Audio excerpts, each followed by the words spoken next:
Hey everybody, how you doing this morning? I've had one of these PowerMate 6000 watt whole house generators for quite some time. These things are a beast and they are loud. I've watched several videos on YouTube of guys that have made their own storage quiet boxes for generators for use at their house. I went with this Suncast double garbage can storage shed. It's pretty large and pretty expensive, but as I said, my generator is pretty large and I wanted some room to store some extra gas cans in there. Next up is ventilation. With the doors closed and everything, it's just not going to work. This is what I've come up with. I've got a shutter exhaust fan, an inline duct booster fan, several vents, and a port for the power plug, plus some flex air aluminum ducting that I may or may not use. So let's see how this goes. All right, I want to give a quick shout out to Pete B. I saw his do-it-yourself generator shed video on YouTube here. I'm not doing things exactly the way he has done them. As you can see here, he has rerouted his exhaust. But I took the video information that he gave and changed it up a little bit, figured out how I wanted to do things, and then went from there. I will leave a link in the video description below of this video of Pete describing his shed. Okay, here's the side of my mobile home trailer. You can see the power pole at the back of the trailer.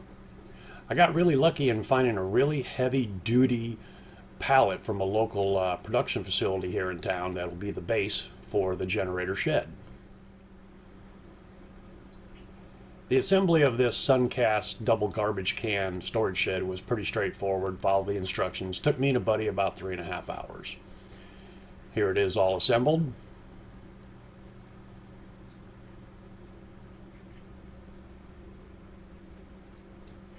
And here's the view from the power pole. Here we're going to take some baseline decibel meter readings with the generator not running. And then I'll have it running with the shed as the shed is now, and then after my customization.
Okay, let's do a bench test on this louvered metal fan. See if I can do this without losing any fingers.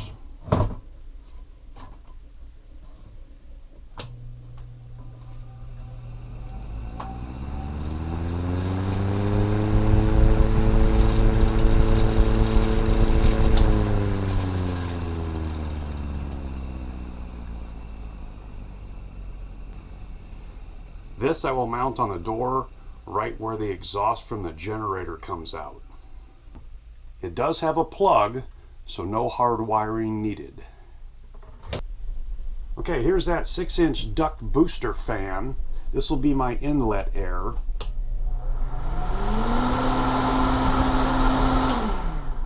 I'll have this mounted low to the ground on the side of the generator box. On the outside will be a louvered vent that actually has a mesh screen in it to prevent bugs from coming in. I do not have that yet. I'll show you that when that arrives. Then I have this 6-inch flex ducting that I may use to direct the air towards the generator carburetor possibly. One of the problems about a generator working in an enclosed space is will it not get enough air and will it choke out. Don't know if I'll need this vent ducting yet, but we'll see how it goes. Okay, here's that 6-inch louvered mesh duct inlet. And I've put this just kind of sloppily on the backside, and it does really reduce the flow of this duct booster fan. So I'll probably will use some of this flex ducting and direct it towards maybe the bottom side of the generator to assist in cooling and airflow. So this is all kind of by the seat of the pants, so we'll see how that goes. I'm not going to do a step-by-step on this installation of this ventilation kit. If you guys are here, you know how to use screws and jigsaws and sawzalls and everything else. So I'll see you when this project's all put together, and then we'll do some temperature testing on the generator in the shed with this ventilation kit.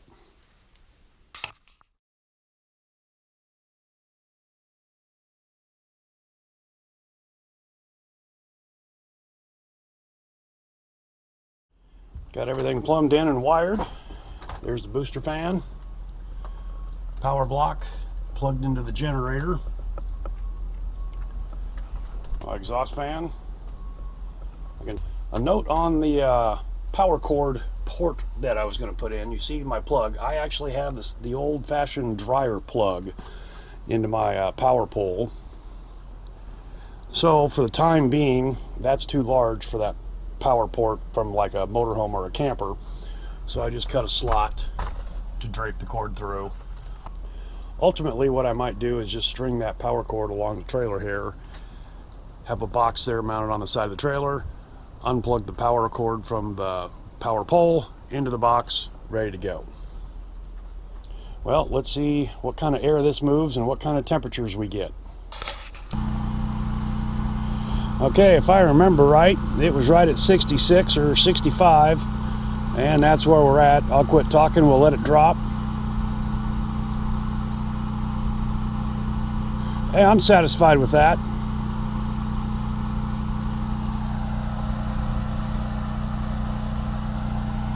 Not much louder than a lawnmower.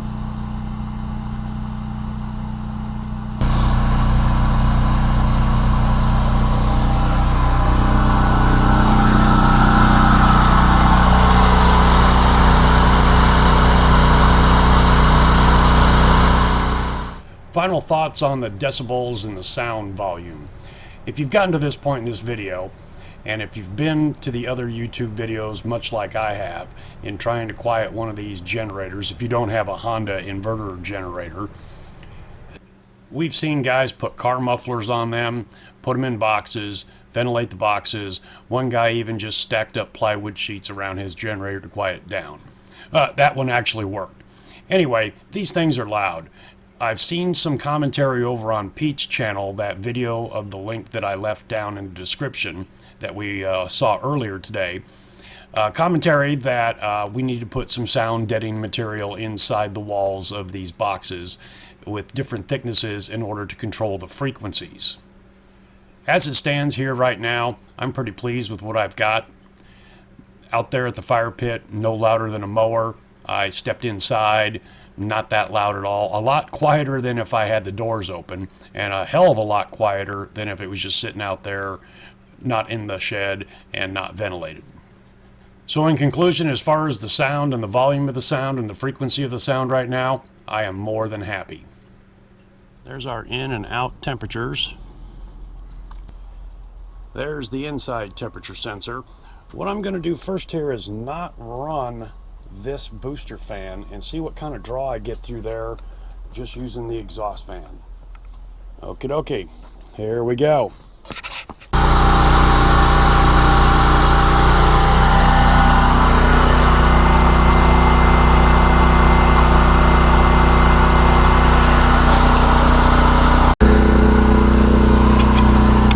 Okay, without the booster fan on, good suction, holding a piece of paper up there, no problem.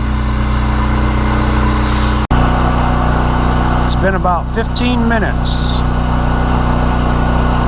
63 inside, 36 outside. Okay, let's turn on the booster.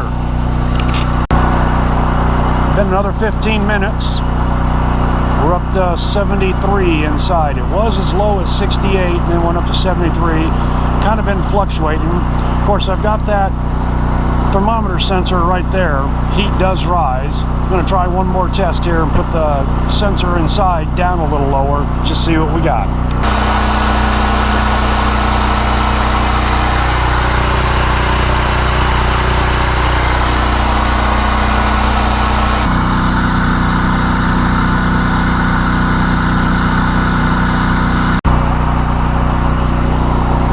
Okay, it's been about another 15 minutes.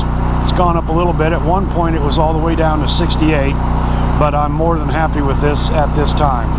All right, let's get back inside and see what our conclusions are. Final thoughts on the airflow. I'm pretty pleased with the way this has worked out. We saw the temperature go up about 40 degrees when it was about 36 outside. I don't know if temperature is linear. If it's 90 degrees outside in a hot Iowa summer, will the temperature go up 40 degrees again and thus be at about 130 degrees? I haven't looked into the owner's manual, but I'm guessing 120 is about the maximum operating temperature for the generator. The booster duct fan, when I put my hand in front of it, about 4 inches away, the force of the air really significantly decreases. I have that flex tubing. This summer when I do the temperature test, then I'll probably run some of that flex tubing down and pointing up towards the bottom of the generator to aid in airflow. That's a good 6 months away, so either subscribe to me or put a comment that you're tracking this video here, and when I get to that temperature test in the heat of the Iowa summers, I will put that link in the body of the commentary of this video, and then you will be notified when I make that comment that the next video is up. Let's wrap this all up. This cost a lot of money. I had the generator. I bought it several years ago at a rock bottom price after a bunch of tornadoes ripped through Iowa and people were selling them as surplus. I only spent a couple $100s on it. I've had it for about 10 years, like I said. I've stored it in sheds and cargo trailers, and I don't bring it out and exercise it the way you're supposed to on a monthly basis. That was my main goal here. Get this thing out here permanently installed. I'll exercise it on a regular basis, and there's a peace of mind knowing that if I suffer from a power outage, I can have standby power. In fact, a couple years ago that actually occurred.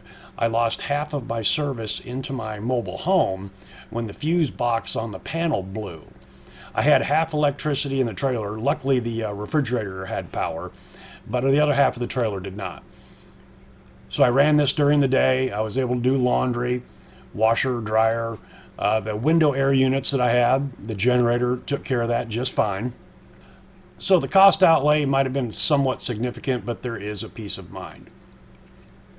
Last but certainly not least, safety first, guys.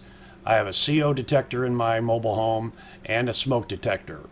I also will never run this generator at night while I am sleeping. There is just no reason to take that chance. Okay, that wraps it up. Been wanting to do this for some time, kind of had some fun doing it. If anybody can take any information out of this video, that's even better.